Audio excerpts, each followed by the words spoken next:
Coucou à toutes. Aujourd'hui, j'avais envie de vous parler de l'argent parce que clairement, c'est quelque chose qui occupe une grande partie de notre vie.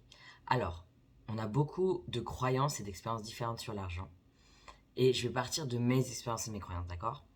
Parce que j'ai énormément évolué. Euh, Par exemple, moi, j'ai grandi avec un père pour qui il fallait souffrir pour avoir de l'argent. Il fallait toujours faire, travailler encore, jamais de plaisir. Une mère qui n'aimait pas l'argent. Bon, elle le disait, bon, si elle le disait d'ailleurs aussi, mais beaucoup inconsciemment. Elle faisait tout pour être fauchée. Et les riches sont méchants, ils exploitent tout le monde. Quand on aide les gens via notre métier, il faut absolument qu'on soit sous-payé, il ne faut pas gagner d'argent surtout.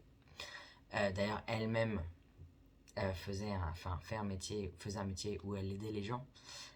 Mais bizarrement, elle gagnait jamais d'argent. Genre, elle était jamais de thunes et tout. Donc clairement, forcément, j'ai un peu pris ça aussi, beaucoup même. Et puis après, par mes expériences de vie, euh, j'ai cru que je pouvais gagner de l'argent que par mon corps, parce que, qu'en vendant mon corps, avec le striptease, les photos de charme, le porno, l'escorte et tout et tout. En fait, j'ai longtemps galéré avec l'argent. Surtout, en fait, j'ai longtemps galéré avec l'argent, surtout quand j'ai décidé de plus vendre mon corps.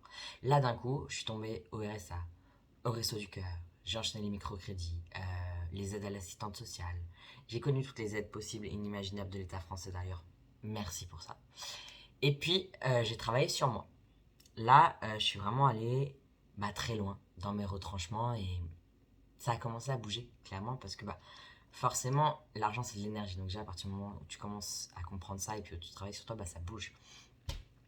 Et puis, mon premier plus gros investissement sur moi, ça a été un investissement de 6 000 € pour un coaching, tu vois.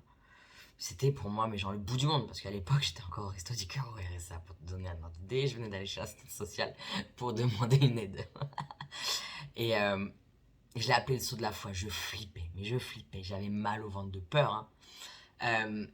C'était un truc de ouf. J'avais le cœur qui battait comme ça. Moi, j'avais échelonné quand même. Hein. C'était pas 6 000 € d'un coup, c'était. J'avais échelonné. Mais je savais, je sentais que c'était juste. Même si je flippais grave. Et, et je me disais, j'essayais de rationaliser, parce que le mental aime rationaliser en me disant, ok, qu'est-ce qui se passe au pire du pire du pire? Au pire du pire du pire, ça marche pas. Bon, et qu'est-ce qui se passe? Au pire du pire du pire, t'es endetté, bon, ça va. Enfin, je veux dire, c'est pas grave, tu t'en remettras toujours. Et puis en plus, je savais que ça allait marcher d'une manière ou d'une autre parce que je me faisais confiance déjà, tu vois. Je me disais, allez, je me fais confiance, je sais que je vais tout faire pour que ça marche. Plus, j'ai confiance en cette personne. Donc, normalement, jackpot. Et je le vois aussi avec des clientes. Par exemple, j'ai des clientes, elles arrivent, elles sont prêtes. Elles me disent oui, avant même de savoir le prix. Parce qu'elles veulent travailler avec moi, elles savent que c'est juste, elles savent que c'est moi qui vais pouvoir les aider. Euh, et j'ai aussi des clientes qui n'osaient pas investir sur elles et qui ne l'avaient jamais fait.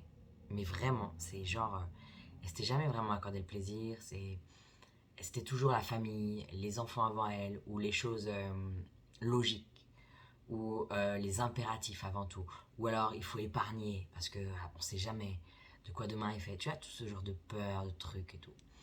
En fait, elle s'autorisait pas. Et derrière, il y avait aussi une interdiction du plaisir quand tu grattes un petit peu, tu vois. Et au recevoir, il y avait dû à des mémoires karmiques, à des mémoires familiales, des mémoires inconscientes, des expériences non digérées, etc. etc. Et enfin, genre le truc, un sac de nœuds, tu vois. Et puis, quand elles osent faire le premier pas pour s'offrir ce coaching et qu'on on travaille ensemble, alors forcément, il y a des choses qui se débloquent. Parce que déjà, inconsciemment, elles s'autorisent à recevoir. Et elles s'autorisent à investir sur elles, à faire ce qui est juste pour elles.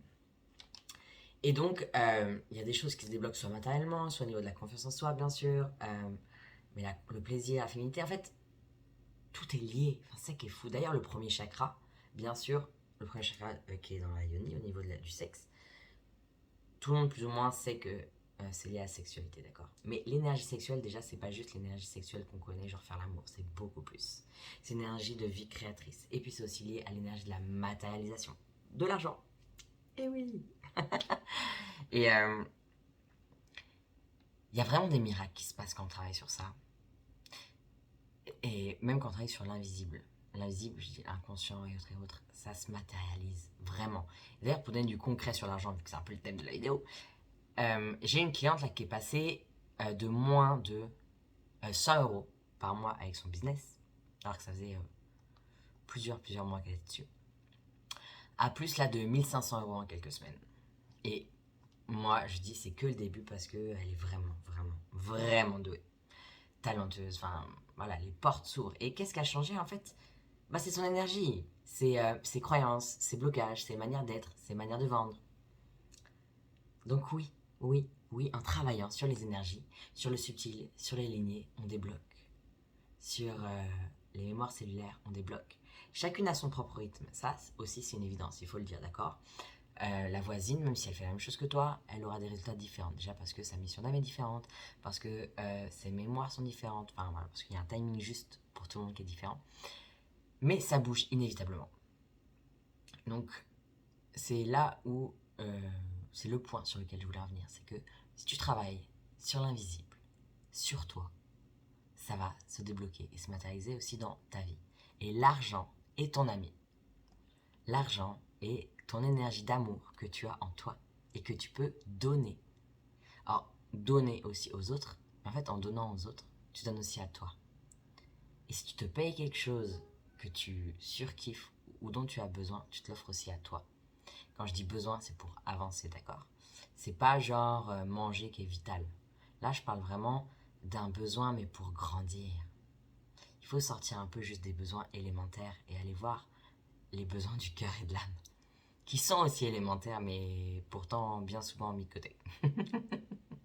Donc, voilà, si tu veux aussi que toi, d'ailleurs, ça bouge dans ta vie, tu le sais peut-être, mais je propose un appel bilan clarté pour qu'on voit ensemble si on peut travailler ensemble, ou sinon, j'ai aussi l'Académie des femmes puissantes et conscientes, ou eh bien sinon, n'hésite pas juste à suivre mes publications si tu veux des petites doses d'amour et d'énergie, en sachant que si tu veux changer, le premier pas, c'est toi qui le fais. Personne ne peut le faire pour toi. Je t'embrasse.